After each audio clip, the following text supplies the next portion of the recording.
Bonjour, je voudrais parler aujourd'hui de la relation entre l'énergie et la sagesse en partant d'une petite table de mesure de l'énergie humaine mise en place avec le professeur docteur HDR Frédéric Andrès, avec qui nous avons conçu ensemble le texte de ce vidéo. D'une part, on peut avoir un état apathique, c'est-à-dire la sensation d'être vidé, épuisé, fatigué, une lourdeur, sans force pour continuer, physiquement ou psychologiquement paralysé, semi-paralysé, ou pour certains dans un état de coma. Euh, la question du pilote automatique, c'est-à-dire qu'on est capable de fonctionner, mais sans entrain, comme si l'on puisait dans ses dernières réserves d'énergie. On a un comportement d'automate, on a des actions et des paroles réflexes. On est là, parce qu'on doit être là, parce qu'on est en état d'autocontrainte. Et puis il y a le mode veilleuse, c'est-à-dire qu'on est fatigué, mais on arrive à tout réaliser, mais on est au ralenti. C'est souvent un état conscient, mais on est plutôt au repos, calme, en mode économie d'énergie. Ça peut être aussi un moment où on dit ah, aujourd'hui je vais plutôt laisser faire que faire. On est en mode sursis, bien souvent, en mode écoute. Et puis, il y a l'état éveillé, qui est un état qui a beaucoup de littérature au niveau de la spiritualité. C'est-à-dire que c'est l'état où le corps et l'esprit sont en harmonie. Imaginez par exemple qu'on a beaucoup d'énergie, que cette énergie va dans tous les sens, mais qu'on n'a pas de direction affirmée, pas de projet, pas de sens à sa vie. On peut se faire du mal, on peut faire du mal aux autres. Et puis imaginez aussi qu'on a beaucoup de sagesse, qu'on a une direction affirmée, un sens de la vie extrêmement précis, ancré dans les droits et la dignité de la personne. Mais en même temps, on n'a plus d'énergie du tout, donc à quoi sert toute cette sagesse si on est complètement à plat et qu'on est au tapis?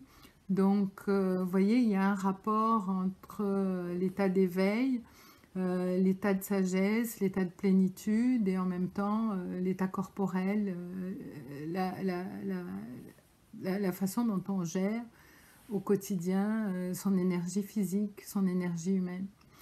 Et puis, il y a l'état surexcité, c'est-à-dire accéléré.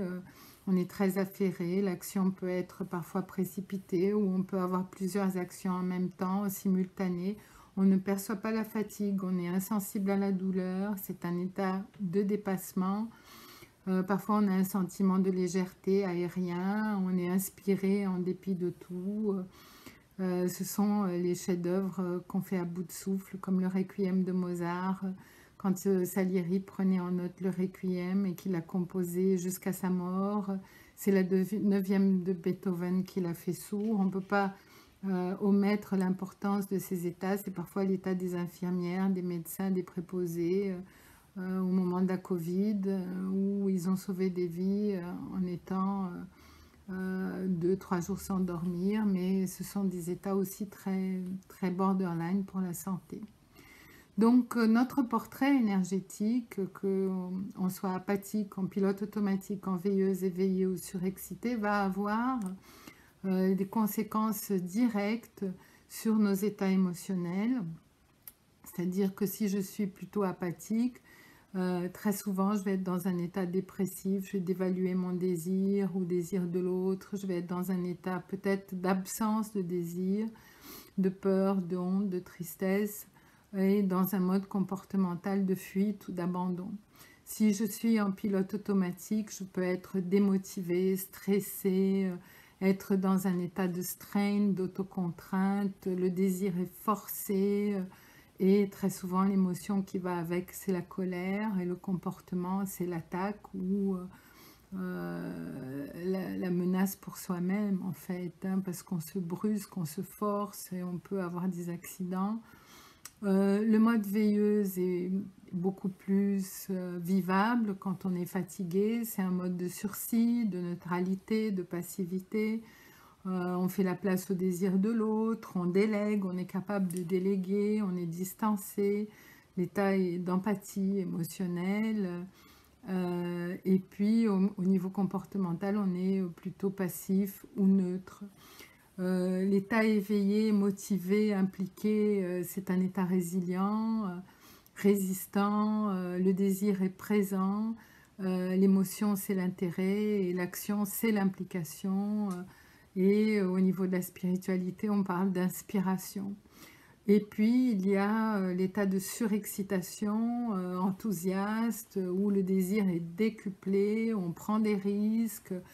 Très souvent, on surévalue notre désir. C'est un état de joie, d'orgueil parfois, si la joie n'est pas là, mais une certaine hubris, l'impression d'être un surhomme, de pouvoir se dépasser, de mener le corps au-delà de ses limites pour qu'il suive son esprit.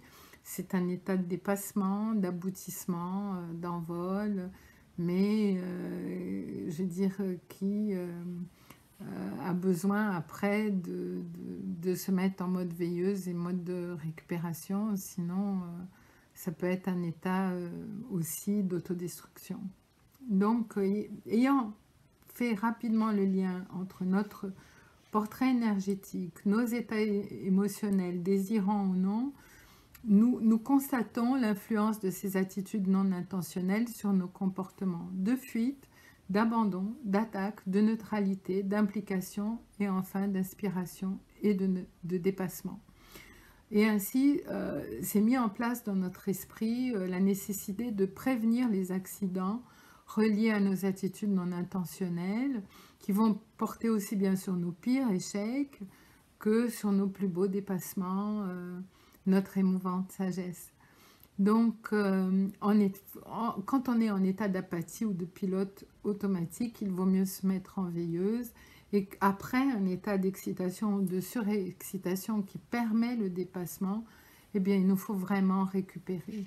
À partir de là, on a mis en place un script de capacité énergétique qui fait le lien entre l'énergie et la sagesse. En effet, si je suis en état d'apathie, si je ne peux pas bouger, surtout psychologiquement, mais si une partie de moi est paralysée, il va falloir retrouver l'étincelle pour se mettre en mouvement. Cette étincelle, ce désir, cette résilience qui peut secouer les rigidités les plus tenaces et nous sauver de nous-mêmes.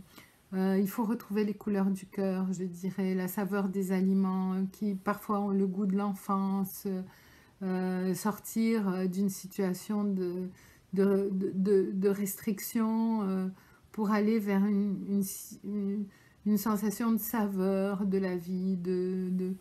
Les couleurs ont un rôle à jouer aussi, donc il faut retrouver des couleurs vives, humaines, inspirantes, la musique, enfin cette étincelle qui va nous permettre de secouer la tristesse. Si on est en pilote automatique, il faut essayer de sortir de ce comportement fast-food et puis retrouver le non-agir cher à Lao Tzu, peut-être le goût des aliments réparateurs, les saveurs nutritives, comme par exemple pour moi la cuisine lyonnaise de Bocuse qui est à la fois puissante et légère, mais ne pas s'alimenter de façon automate, ne pas vivre de façon automate, retrouver une certaine lenteur et même une pause. C'est pour ça qu'on parle de veilleuse. La veilleuse, c'est souvent la neutralité, les couleurs neutres. C'est une façon de traverser sagement les obstacles au quotidien par une fluidité, une douceur. Il faut couler sans effort, sans brusquer, comme l'eau, traverser les obstacles. Ce sont les moments de jeûne pour se rééquilibrer. C'est des moments suaves où rien ne pèse, comme l'eau qui va son chemin. Et c'est important d'avoir ces temps de pause, ces états de veilleuse, ces états de sursis, ces moments où on délègue, où on écoute, où on laisse faire les autres, où on rend à chacun sa place et où on ne se sent pas indispensable. Et puis il y a l'état d'éveil. Bon, l'état d'éveil, c'est comme un arc-en-terre, hein, c'est un moment où il y a un lien entre l'énergie et la sagesse, où on expérimente un état de présence non duel, où le corps et l'esprit s'entrelacent dans l'effort et qui nous place dans un état de joie, de sérénité. On est là et c'est sans effort, on est heureux d'être là, on a du désir, on a de la curiosité, on a de l'intérêt, on est impliqué. On parle beaucoup à ce moment-là de soul food, cuisine du terroir, âme du monde, c'est-à-dire de soul colors aussi, les couleurs de l'âme. C'est très différent de l'état d'excitation où on travaille la nuit et le jour, où on ne compte pas les heures pour finir une thèse, pour finir une expo, pour sauver une vie ou sauver plusieurs vies. C'est la sagesse de la résilience, ces couleurs vives, chaudes. C'est le festin de Babette au niveau culinaire pour, euh, pour célébrer la vie ensemble, mais on ne peut pas vivre toujours à maxima, on ne peut pas toujours composer la neuvième de Beethoven, il faut la sagesse du quotidien. Mais ce que, pour finir, je voudrais dire, c'est qu'il est impossible de dissocier la découverte scientifique, par exemple comme notre petite table énergétique, petite ou grande, de la rencontre et de la rencontre avec les autres et les hommes. Et c'est notre rencontre, pour moi personnellement, pour le docteur Frédéric Andrès à travers toutes ses lectures, la rencontre avec l'éminent physicien, professeur docteur HDR aussi, docteur d'État, Bassarab Nicolescu, qui est à la fois physicien et philosophe, et qui est le président d'honneur du CIRET, et auquel nous dédions ce petit vidéo pour où énergie et sagesse se retrouvent pour célébrer son 80e anniversaire. Joyeux anniversaire Bassarab, à bientôt.